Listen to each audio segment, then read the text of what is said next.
मुळात मला हे कळलं नाही की आम्ही सगळेजण एका राजकीय पक्षाचे सदस्य आहोत, कार्यकर्ते आहोत, पण आमचे वैयक्तिक आयुष्य आणि आमचे व्यवसाय आणि या सगळ्या गोष्टी असतात ना. कोण हॉटेल व्यावसायिक आहे, कोण पर्यटन व्यावसायिक आहेत, कोणाचे क्रशर आहेत, कोण रोड कॉन्ट्रॅक्टर आहेत ना सगळ्यांचे. आम्ही राजकारण समाजकारण धरून आम्ही पक्षाचं काम करतो, कारण का आम्हाला पक्षाची विचारधारा आवडते. आम्हाला देशासाठी, राज्यासाठी, सिंधुदुर्गासाठी काम करायचं असतं, म्हणून आम्ही त्या पक्षाचे सदस्य होतो.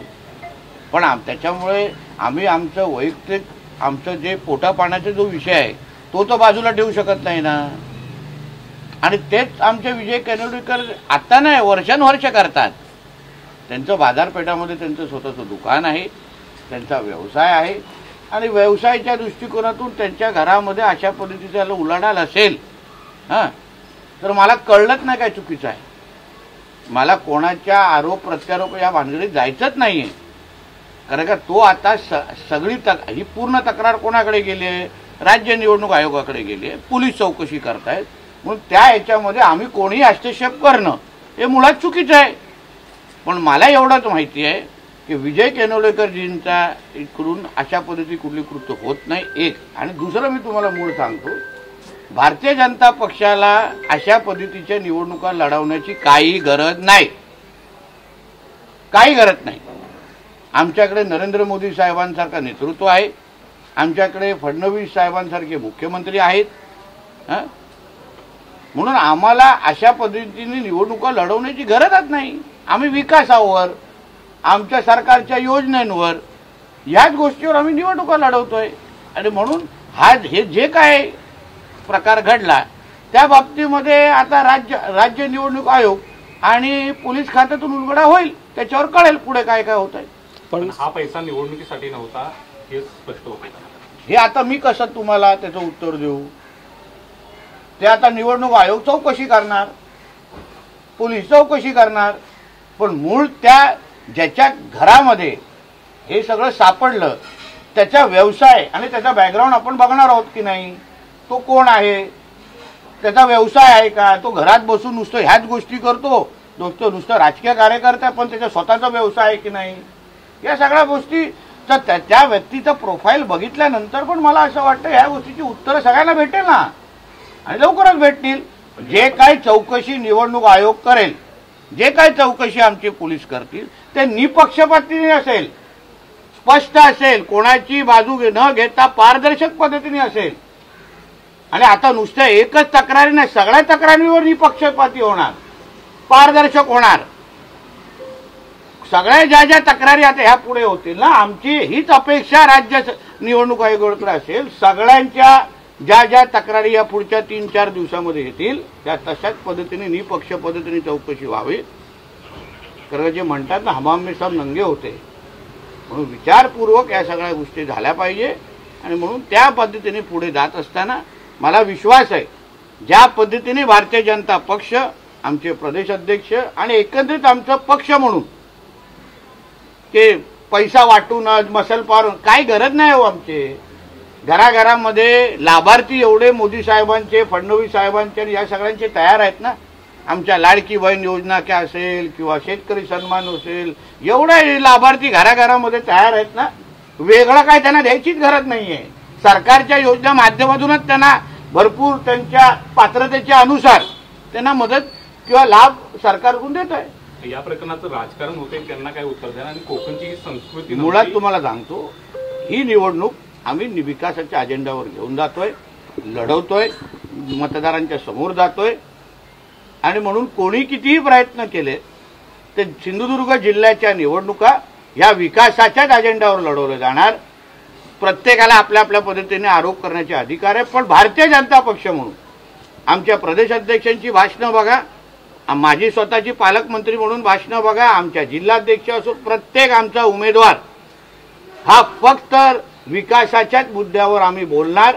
आणि 30 तारीख संध्याकाळी 5 वाजेपर्यंत, जोपर्यंत प्रचार संपत नाही, आमच्या तोंडातून मुखातून फक्त विकासाचाच अजेंडा, सिंधुदुर्गचा मतदार म्हणजे ह्या चारही शहरामध्ये राहणारा मतदार हाच आमचा केंद्रबिंदू आहे.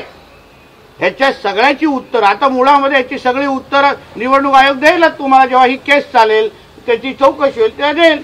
पण त्यामुळे आम्ही आमची निवडणूक भरकटायला देणार का? कितीही कोणी प्रयत्न केले तरी आम्ही निवडणूक भरकटायला देणार नाही. ही निवडणूक फक्त विकासावर लढवणार. सर तुमचा अध्यक्ष इथं सिंधुदुर्ग जिल्ह्यामध्ये दाखल झाले आणि त्यानंतर हे पैसे वाटप तो राजकीय आरोप आहे बाबा. 7 ते 8 ठिकाणी असे पैसे अजून. अरे बाबा तो राजकीय आरोप आहे. शिवसेनेचे नेते उदय सामंत पण येऊन गेले. मग आम्ही विचारू का कशाला आलेले ते? नुसतेच आलेले काय सांता क्लॉज बनून आलेले? विचारू का? कारण का आम्हाला त्या नेते येतात. नेते आहेत ते प्रदेशाध्यक्ष. तर आमच्या पक्षाचे प्रदेशाध्यक्ष आहेत. चव्हाण साहेबांनी पुन्हा कोकणामध्ये ज्या पद्धतीने भारतीय जनता पक्ष रुजवला, लोकसभा विधानसभा ज्या पद्धतीने तेव्हा महायुती म्हणूनच काम केलं ना, तेव्हा हेच चव्हाण साहेब होते. आणि आताही ते राज्याचे प्रदेशाध्यक्ष आहेत. आणि म्हणून कोणी आमच्या जिल्ह्यामध्ये अगर येत असतील, प्रचारासाठी येत असतील, राज्याचं आमचं नेतृत्व आहे ते भारतीय जनता पक्षाचं, त्याच्यावर मला नाही वाटत आक्षेप घेतला पाहिजे. सर म्हणजे आता या संदर्भात तुम्ही सत्तेमध्ये मित्र पक्ष देखील राज्यामध्ये तुमचं काही कम्युनिकेशन झालंय का निलेश राणेंसोबत आणि भविष्यात या विषयावरती काही आम्ही आमच्या निवडणुका लढवतोय ना.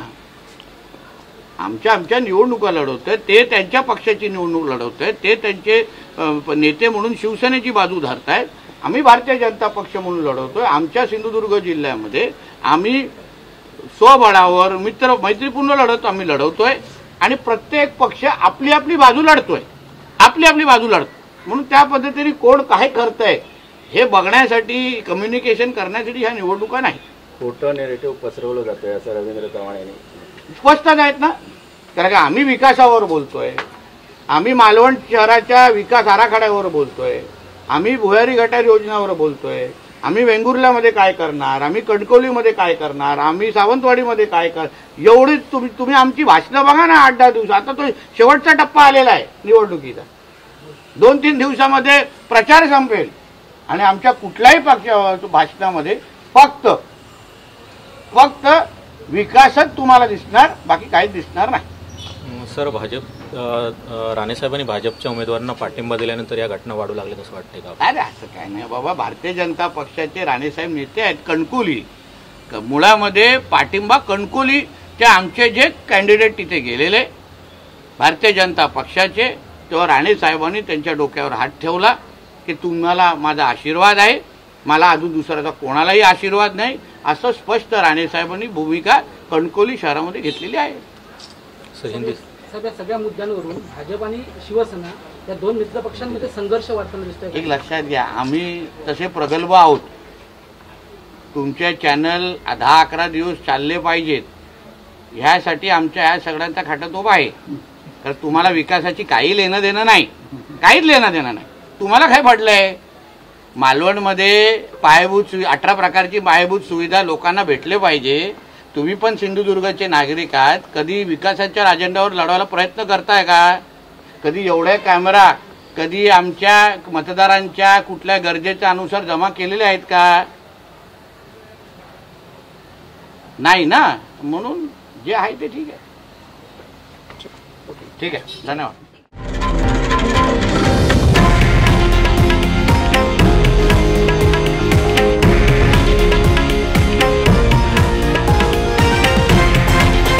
हे आहे देशातील नंबर 1 न्यूज नेटवर्क आणि आपण पाहत आहात TV9 मराठी, एकमेव.